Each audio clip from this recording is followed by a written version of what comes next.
Hi అండి. Welcome back to my channel. ఇవి మా బాల్కనీ గార్డెన్‌లోని లీఫీ గ్రీన్స్ అండి. మా బాల్కనీలో మేము కొన్ని లీఫీ గ్రీన్స్ అనేవి పెంచుకుంటున్నామండి. చాలా హెల్తీగా ఉన్నాయి కదండీ! ఈ ఆకొచ్చి మనకి పాలకూర అండి. పాలకూర చాలా హెల్తీగా, బాగా గ్రీనిష్‌గా, బాగా మంచి సైజులో అనేవి గ్రో అయినాయండి. మేము మా బాల్కనీ గార్డెన్‌లో కొంచెం ఈ పాలకూర అనేది హార్వెస్ట్ చేసుకున్నామండి.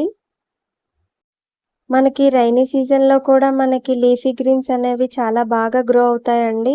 ఎవరైనా గార్డెనింగ్ స్టార్ట్ చేసేవాళ్ళు ఉంటే ఖచ్చితంగా రైనీ సీజన్‌లో స్టార్ట్ చేస్తే వాళ్ళకి చాలా ఎంకరేజ్‌మెంట్‌గా ఉంటుందండి.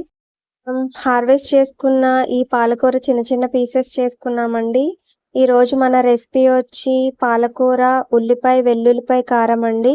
చాలా టేస్టీగా ఉంటుందండి అండ్ హెల్తీ కూడా. రెసిపీకి మనకు కావాల్సింది ఉల్లిపాయలండి. ఉల్లిపాయి, వెల్లుల్లిపాయలు మెయిన్ ఇంగ్రీడియెంట్స్ అండి. మనం ఉల్లిపాయలు అనేవి పీసెస్ కింద కట్ చేసుకుని మిక్సీ జార్‌లో వేసుకోవాలండి. తర్వాత మనం 10-20 వెల్లుల్లిపాయలు అనేవి తీసుకోవాలండి ఇందులో.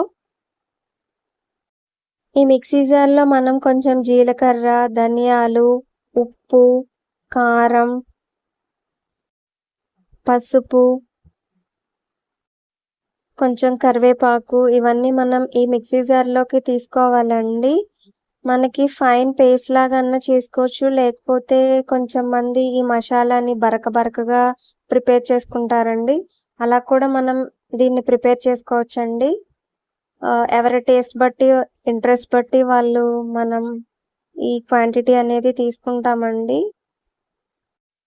ఆకుకూరలు మనం డైరెక్ట్‌గా తీసుకోవాలంటే చాలా మందికి ఇష్టం ఉండదండి. ఇలా మసాలా కొంచెం ప్రిపేర్ చేసుకొని వేసుకుంటే పిల్లలు కూడా చాలా ఇంట్రెస్ట్‌గా తింటారండి. ఇష్టంగా కూడా కొంచెం తింటారు. మసాలా అవన్నీ వేయటం వల్ల.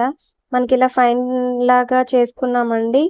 తర్వాత మనం ఒక పాన్ తీసుకున్నామండి. అందులోకి మనం పోపు దినుసులనేవి వేసుకోవాలండి. వీటిలోకి మనం జీలకర్ర, మినపప్పు, పచ్చిశనగపప్పు, కరివేపాకు, ఎండుమిర్చి, వెల్లుల్లిపాయలు ఇవన్నీ మనం తీసుకోవాలండి. ఈ పోపు దినుసులన్నీ తీసుకున్న తర్వాత మనం ఫైన్‌గా చేసి పెట్టుకున్న ఉల్లిపాయ, వెల్లుల్లిపాయ పేస్ట్ అనేది మనం ఇందులోకి వేసుకోవాలండి. వెల్లుల్లిపాయ, ఉల్లిపాయ నేను ఫైన్‌గా గ్రైండ్ చేసుకున్నానండి. కొంచెం పేస్ట్ లాగా. బరకగా కావాలన్నా కొంచెం చేసుకోవచ్చండి గ్రైండ్. ఇంట్రెస్ట్ బట్టి. అవంతా ఆయిల్‌లో మిక్స్ చేసుకుంటూ గరిటె తీసుకొని బాగా స్టిర్ చేసుకుంటూ ఉండాలండి. మనకి ఉల్లిపాయ అనేది ఆ పచ్చి వాసన అంతా పోయేంత వరకు మనం స్టిర్ చేసుకోవాలండి. తర్వాత అవంతా ఆయిల్ అనేది పీల్చేసుకుంటుందండి. తర్వాత మనం చక్కగా వాష్ చేసి పెట్టుకుని పీసెస్‌గా చేసుకున్న మన పాలకూర అనేది అందులోకి ట్రాన్స్‌ఫర్ చేసుకోవాలండి. ఒక గరిటె తీసుకుని అవంతా మిక్స్ చేసుకోవాలండి. ఈ మసాలా పేస్ట్ అంతా ఈ ఆకుకూరకి బాగా పట్టేలాగా మనం కలుపుకుంటూ ఉండాలండి. ఒక గరిటె తీసుకొని బాగా స్టిర్ చేసుకుంటూ ఉండాలండి. ఈ ఆకుకూరలో ఉన్న వాటర్ కంటెంట్‌తోనే మనకి కర్రీ అనేది చక్కగా ఉడికిపోయి మన హెల్తీ అండ్ టేస్టీ ఉల్లిపాయ అండ్ వెల్లుల్లిపాయ కారంతో చక్కగా మిక్స్ అయిన పాలకూర రెసిపీ అనేది రెడీ అవుతదండి. చాలామంది పిల్లలు కూడా ఆకుకూరలు తినటం అనేది ఇంట్రెస్ట్ చూపరండి. మనం ఇలాగా మసాలాలు అవి వేసి కొంచెం ఇంట్రెస్టింగ్‌గా చేసి వాళ్ళకి ట్రై చేయండి. ఖచ్చితంగా పిల్లలు కూడా చాలా ఇష్టంగా తింటారండి.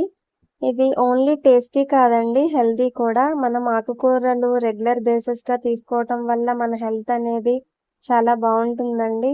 రెగ్యులర్‌గా ఆకుకూరలనేవి తప్పకుండా ప్రతి ఒక్కరూ తీసుకోవాలండి.